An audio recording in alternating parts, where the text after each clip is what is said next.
Doctor గారు బేసిక్‌గా వినికిడి సమస్య అంటేనే లైక్ చెవికి సంబంధించిన ప్రాబ్లమ్. ఈ ఇయర్‌కి సంబంధించిన ప్రాబ్లమ్ చాలామంది ఫేస్ చేస్తూ ఉంటారు గదా! ఆ సమస్య అనేది ఎందుకొస్తుంది? ఎలా వస్తుంది?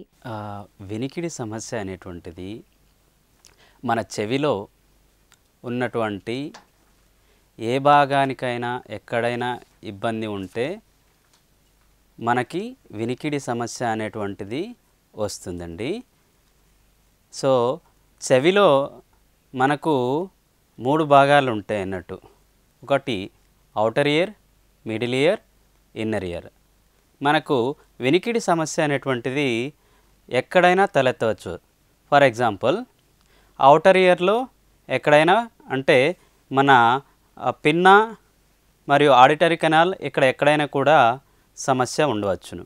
అలాగే middle ear is a air field cavity. ఈ ఎయిర్ ఫీల్డ్ క్యావిటీలో మనకు 3 ఎముకలు ఉంటాయి.